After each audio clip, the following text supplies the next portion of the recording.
24/7 Teachers Training, a lesson-by-lesson tutorial for homogeneous teaching. We are an EdTech textbook publisher.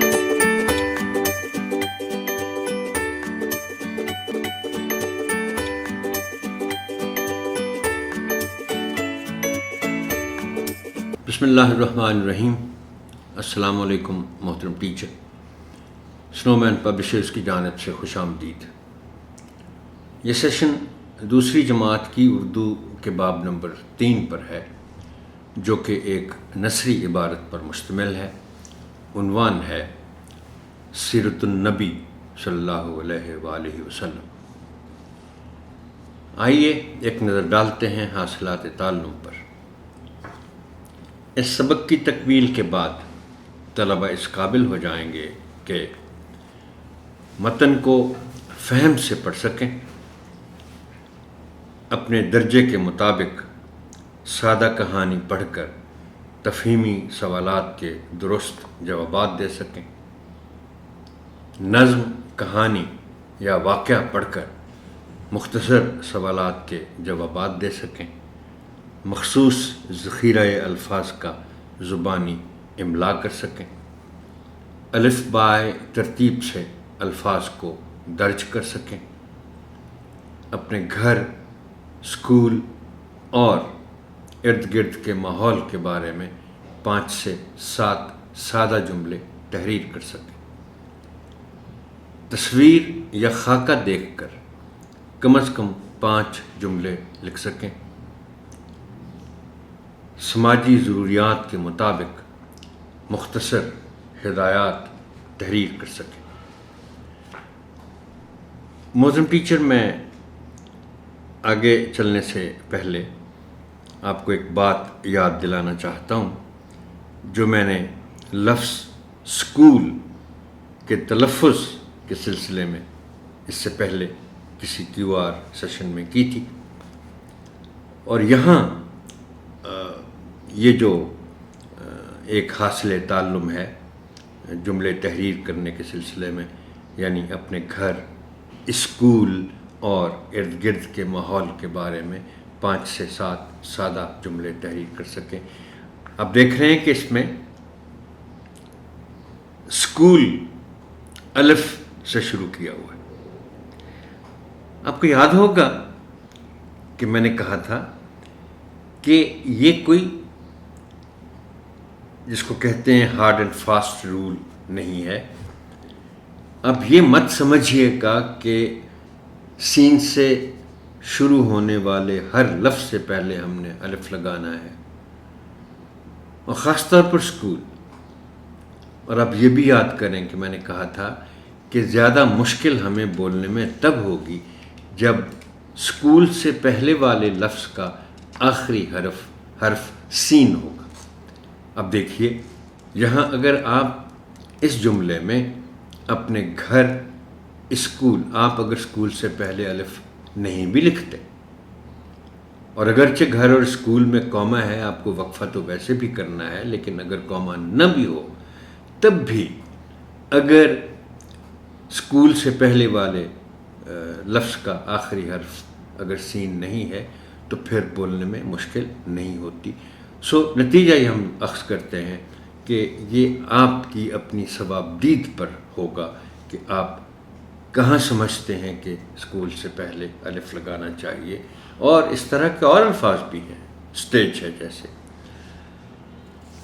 بچوں کو عبارت کے عنوان تک لے جانے کے لیے اور ان کی کتابیں کھلوانے سے پہلے آپ ایک موزوں تمہید اٹھائیں گے، عبارت کے عنوان کا اعلان کریں گے اور پھر کتابیں کھلوائیں گے. تمہید اٹھانے کے لیے درج ذیل نکات پیش ہیں، تاہم یہ حرف آخر نہیں ہے. بہتر سے بہتر تمہید کے لیے آپ کی فکری جستجو جاری رہنی چاہیے، اور یہ فکری جستجو اس لیے بھی جاری رہنی چاہیے خاص طور پر اس سبق کے معاملے میں کہ یہ عنوان اتنا بڑا ہے اور اتنا وسیع ہے اور اتنا نازک ہے کہ آپ کو ایک ایک لفظ سوچ کر بولنا پڑے گا. درج ذیل سوالات کی مدد سے تمہید اٹھائیں. اللہ تعالیٰ نے دنیا بنائی تو پیغمبر بھی بھیجنا شروع کیے۔ پیغمبر کیوں بھیجے جاتے تھے؟ ظاہر ہے اس کا جواب اگر بچے تسلی بخش نہ بھی دے پائیں تو آپ ان کو بتا سکتے ہیں کہ اللہ تعالیٰ نے اپنا پیغام لوگوں تک پہنچانے کے لیے پیغمبر بھیجے۔ سب سے پہلے پیغمبر کون تھے؟ یقیناً آپ کو علم ہے، بچوں کو بتانا ہوگا، حضرت آدم علیہ السلام۔ سب سے آخری پیغمبر اور نبی کون تھے؟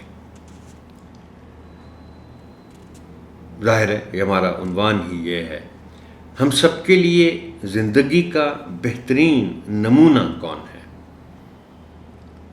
وہی پھر عنوان والی بات، بچے اس پہ اگر جواب نہ بھی دے پائیں تو آپ ان کو بتائیں گے کہ ہمارے لیے زندگی کا بہترین نمونہ ہمارے نبی آخر حضرت محمد صلی اللہ علیہ وآلہ وسلم ہے۔ ہمیں اپنے آخری نبی حضرت محمد صلی اللہ علیہ وآلہ وسلم کی سیرت کے بارے میں کیوں پڑھنا چاہیے؟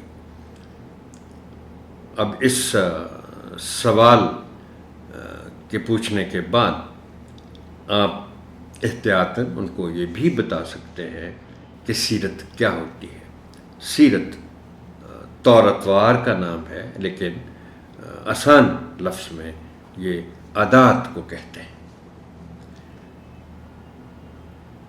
اور اس کا جواب یہی ہے کہ ہم جب اس سے پہلے بات کر چکے ہیں کہ ہم سب کے لیے زندگی کا بہترین نمونہ کون ہے اور وہ نبی آخر صلی اللہ علیہ وآلہ وسلم ہے، تو پھر ظاہر بات ہے ہمیں ان کی سیرت کے بارے میں پڑھنا چاہیے، چونکہ ہمیں معلوم ہونا چاہیے، جو ہمیں پڑھ کر ہی معلوم ہوگا کہ ہمارے لیے جو زندگی کا بہترین نمونہ ہے، انہوں نے اپنی زندگی کیسے گزاری، ان کی عادات کیسی تھیں، ان کا رویہ کیسا تھا، ان کا طرز عمل کیسا تھا، لوگوں کے ساتھ ان کا سلوک کیسا تھا، جانوروں کے ساتھ ان کا سلوک کیسا تھا۔ درجہ بالا سوالات پر مبنی گفتگو کے نتیجے میں بچوں کو باب کے عنوان تک لے جائیں۔ تمہید کے بعد آپ بچوں کو بغور سننے کی تاکید کے ساتھ عبارت کی قرأت کریں۔ آپ کے لیے میں قرأت کرتا ہوں۔ سیرت النبی حضرت محمد رسول اللہ خاتم النبیین۔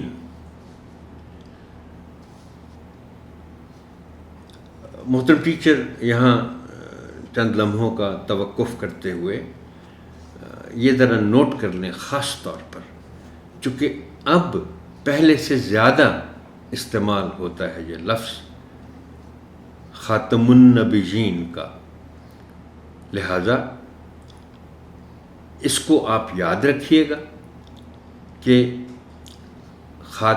خاتم النبیین میں خا کے بعد تم پر تے پر زبر ہے، میم پر پیش ہے، اور پھر نبیین میں دوسری شد زائد ہے۔ بہتر ہوگا کہ آپ اس کے بغیر پڑھیں، خاتم النبیین، نبیین نہیں بلکہ نبیین، خاتم النبیین۔ ہمارے پیارے نبی حضرت محمد رسول اللہ خاتم النبیین کی زندگی ہم سب کے لیے بہترین نمونہ ہے۔ آپ صلی اللہ علیہ وآلہ وسلم آخری نبی ہوتے ہوئے بھی عام لوگوں سے ملتے جلتے رہتے تھے۔ آپ صلی اللہ علیہ وآلہ وسلم سب کی عزت کرتے اور سب سے پیار کرتے۔ آپ صلی اللہ علیہ وآلہ وسلم کا معمول تھا کہ راستے میں ملنے والوں کو سلام کرنے میں پہل کرتے، گھر میں داخل ہوتے ہوئے اور گھر سے نکلتے ہوئے گھر کے لوگوں کو بھی سلام کرتے۔ ہمارے نبی حضرت محمد رسول اللہ خاتم النبیین کو بچوں سے بہت محبت تھی۔ بچوں کے سر پر ہاتھ پھیرتے اور دعا فرماتے۔ ننھے بچے لائے جاتے تو ان کو گود میں لے لیتے۔ بچوں کو قطار میں جمع کر کے انعامی دوڑ لگواتے کہ دیکھے کون ہمیں پہلے چھو لیتا ہے۔ بچے دوڑتے ہوئے آتے تو کوئی سینے پر گرتا، کوئی پیٹ پر۔ بچوں سے دل لگی بھی کرتے۔ سفر سے آ رہے ہوتے تو جو بچہ راستے میں ملتا اسے سواری پر بٹھا لیتے۔ چھوٹا ہوتا تو آگے، بڑا ہوتا تو پیچھے۔ فصل کا میوہ پہلی بار آتا تو دعائے برکت مانگ کر کم عمر بچے کو دے دیتے۔ غرض کے بچوں سے آپ صلی اللہ علیہ وآلہ وسلم کی محبت و شفقت بے مثال ہے۔ ہمارے پیارے نبی حضرت محمد رسول اللہ خاتم النبیین کو الگ الگ بیٹھ کر کھانا ناپسند تھا۔ انہوں نے اکٹھے بیٹھ کر کھانے کی تلقین فرمائی۔ وہ صلی اللہ علیہ وآلہ وسلم سیدھے ہاتھ سے کھانا لیتے اور اپنے سامنے کی طرف سے لیتے۔ ہر لقمے پر وہ بسم اللہ پڑھتے۔ آپ صلی اللہ علیہ وآلہ وسلم بہت مہمان نواز تھے۔ سب کے ساتھ شفقت اور مہربانی کے ساتھ پیش آتے۔ کوئی اگر زیادتی بھی کرتا تو اسے معاف کر دیتے۔ کان میں کوئی آہستہ سے بات کرتا تو جب تک وہ بات پوری کر کے منہ نہ ہٹا لیتا، آپ صلی اللہ علیہ وآلہ وسلم برابر اپنا سر اسی کی طرف جھکائے رکھتے۔ کسی کو سفر کے لیے رخصت فرماتے تو کہتے کہ بھائی ہمیں اپنی دعاؤں میں یاد رکھنا۔ حضرت فاطمہ رضی اللہ تعالی عنہا آتی تو اٹھ کر استقبال کرتے، خود تشریف لے جاتے۔ ان کے بیٹوں امام حسن رضی اللہ تعالی عنہ اور امام حسین رضی اللہ تعالی عنہ سے بہت ہی پیار تھا۔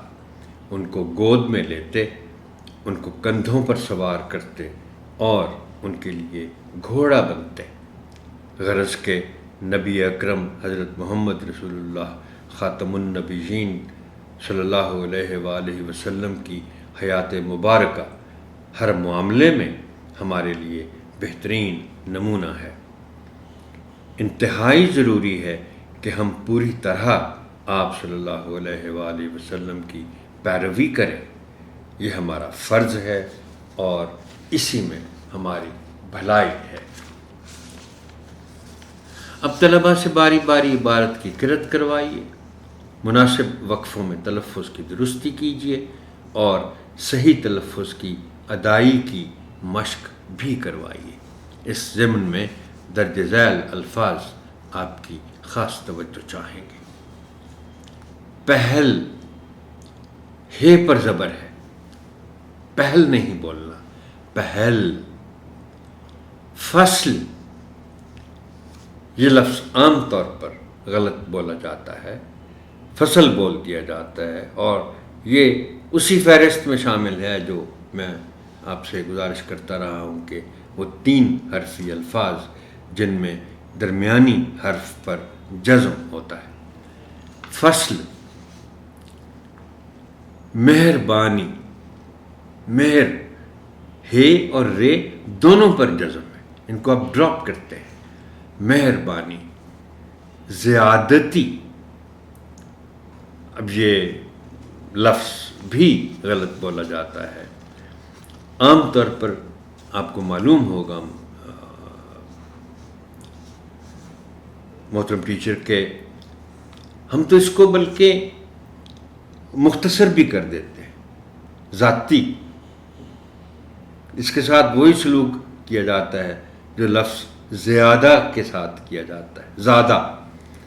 تو یہ اس میں اس لفظ کے تلفظ میں دال پر زبر کا خاص طور پر خیال رکھا جانا چاہیے۔ زیادتی، زیادتی نہیں، دال تقریباً غائب ہو جاتا ہے، زیادتی، زیادتی۔ نمونہ، استقبال، تے پر عام طور پر زبر کا استعمال کر دیا جاتا ہے۔ محترم ٹیچر، میں آپ سے ایک بات کرتا رہا ہوں اس سے پہلے کہ جب کسی لفظ کا اعراب کے ساتھ صحیح تلفظ ہمارے سامنے آتا ہے جو ہمارے لیے نیا ہوتا ہے تو اس کو پھر اختیار کرنے میں اور اس کے بعد اس کو اپنی عادت بنانے میں کچھ وقت لگے گا۔ میں اگر مثال کے طور پر لفظ استقبال کو استقبال پڑھتا رہا ہوں اب تک، تو صحیح تلفظ کے ساتھ اس لفظ کا میرے سامنے آنے کے باوجود کبھی امکان ہے کہ جب تک میں شعوری کوشش نہیں کروں گا تب تک میں اس کو استقبال ہی پڑھتا رہوں گا۔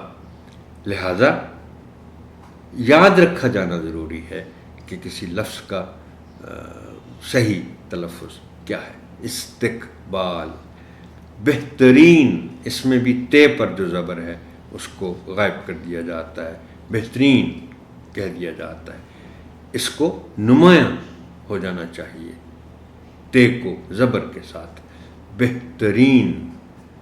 غرض، غرض کوئی نہیں ہے، غرض ہے۔ طلباء کو مشکل الفاظ کے معنی بتائیے، سمجھائیے اور تختہ تحریر پر لکھیے۔ آپ کی آسانی کے لیے چند الفاظ اور ان کے معانی ذیل میں پیش کیے جا رہے ہیں۔ سیرت، بات ہوگی اس سے پہلے۔ عادات، نمونہ، مثال۔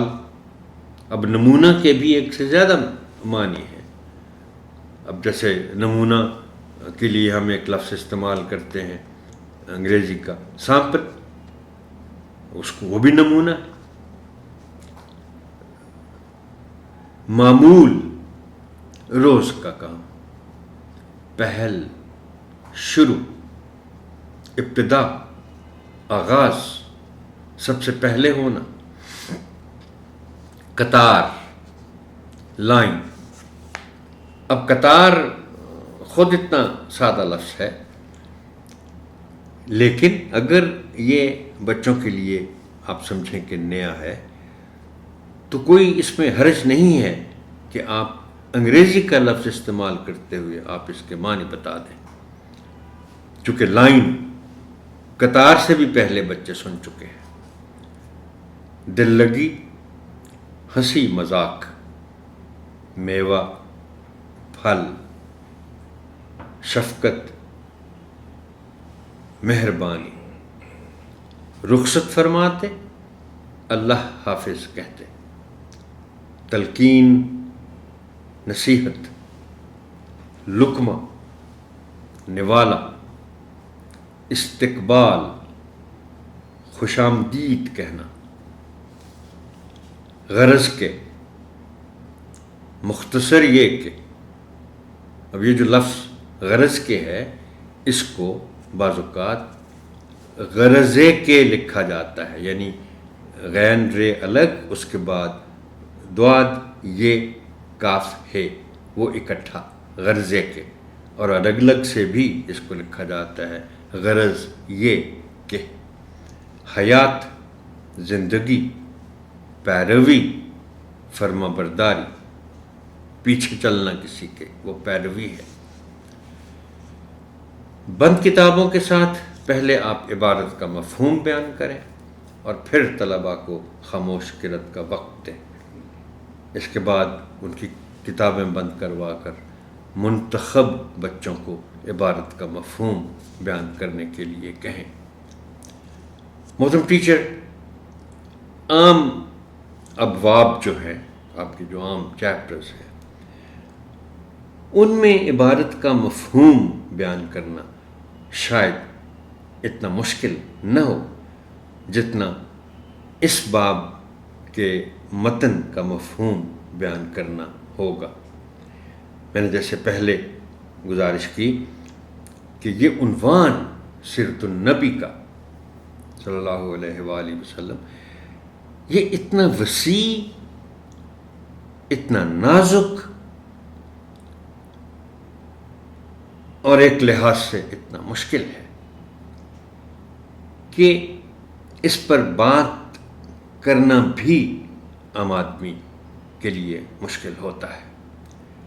تاہم میں چونکہ آپ سے بارہا یہ گزارش کر چکا ہوں کہ آپ جو بھی باب پڑھانے کا آغاز کرنا چاہتے ہیں آپ پوری تیاری کر کے جائیں. یہ تک سوچ کے جائیں کہ آپ نے تمہید کیسی اٹھانی ہے اور پھر عبارت پڑھ کر جائیں تاکہ آپ درست تلفظ کے ساتھ، روانی کے ساتھ، درست لہجے کے ساتھ اور درست زیر و بم کے ساتھ، یعنی اتار چڑھاؤ کے ساتھ آپ عبارت کی قرأت کر سکیں. اب آپ چند الفاظ کا انتخاب کریں اور بچوں سے کہیں کہ وہ ان الفاظ کو استعمال کرتے ہوئے اپنے جملے لکھیں.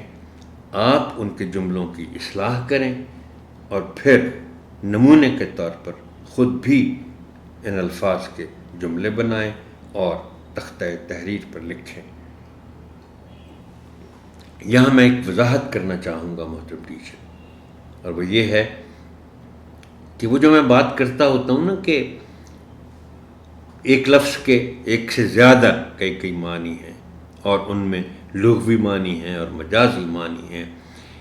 ان معنی کا آپس میں فرق اگر آپ بچوں کو سمجھانا چاہتے ہیں تو اس کا بہترین ذریعہ جملے ہیں، چونکہ جملہ بتائے گا کہ آپ نے اس لفظ کو لغوی معنی میں استعمال کیا ہے یا مجازی معنی میں، اور کون سے معنی اس میں سے پھوٹتے ہیں لفظ کے، یہ جملہ بتائے گا. اب ہم آتے ہیں متعلقہ حاصلات تعلم کے حوالوں کے ساتھ مشق، زبان شناسی اور لکھائی کے کچھ اہم پہلوؤں کی طرف.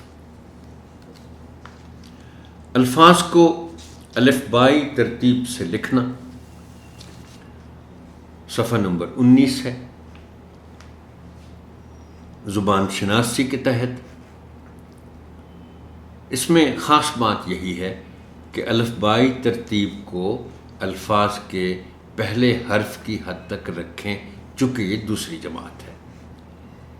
لیکن اگر چند الفاظ کا پہلا حرف وہی ہو تو 2 حروف تک رکھ لیں، جیسے کہ یہ جو فہرست الفاظ کی دی ہوئی ہے جن کو الفبائی ترتیب کے مطابق لکھنا ہے، تو آپ دیکھیں کہ اس میں استاد اور انتظار 2 الفاظ ہیں جو الف سے شروع ہو رہے ہیں. تو اس میں پھر مجبوری ہے کہ آپ بچوں کو سمجھا کر پہلے کہ کس طرح انہوں نے الفبائی ترتیب میں الفاظ کو لکھنا ہے. یہاں پھر مجبوری ہے کہ آپ 2 حروف تک اس کو محدود کر دیں، اس سے زیادہ نہیں کرنا چونکہ مشکل ہو جائے گا بچوں کے لیے. اب یہ 2 الفاظ استاد اور انتظار.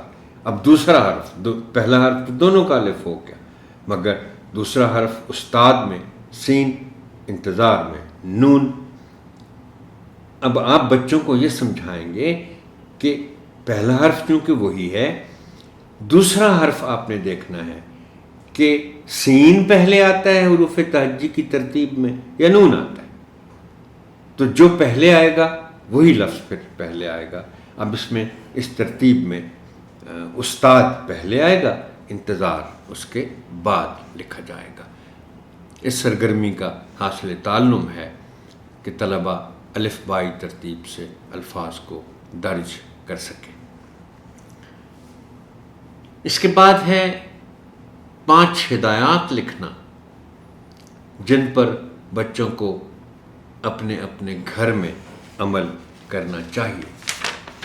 اب آپ اس میں نوٹ کریں کہ بچوں کو کہا جا رہا ہے کہ وہ کوئی ایسی 5 ہدایات لکھیں جن پر وہ سمجھتے ہیں کہ سب بچوں کو اپنے اپنے گھر میں عمل کرنا چاہیے. یہ صفحہ نمبر 20 پر تخلیقی لکھائی ہے اور حاصل تعلم ہے کہ طلبہ سماجی ضروریات کے مطابق مختصر ہدایات تحریر کر سکیں۔ اب اس سرگرمی کے معاملے میں میری گزارش یہ ہے کہ آپ جملے لکھوانے سے پہلے، ہدایات تحریر کروانے سے پہلے بچوں کے ساتھ تفصیلی گفتگو کریں۔ مقصد اس گفتگو کا یہ ہوگا کہ بہت سی چیزیں بچوں کے سامنے آ جائیں گی اس گفتگو کے نتیجے میں، اور پھر ان میں سے چند باتوں کا انتخاب کر کے بچوں کے لیے آسان ہو جائے گا کہ وہ 5 ہدایات لکھ سکیں۔ آج کا سیشن یہاں تک ہی۔ محترم ٹیچر، آپ کی سماعت کا شکریہ۔ اللہ حافظ و ناصر۔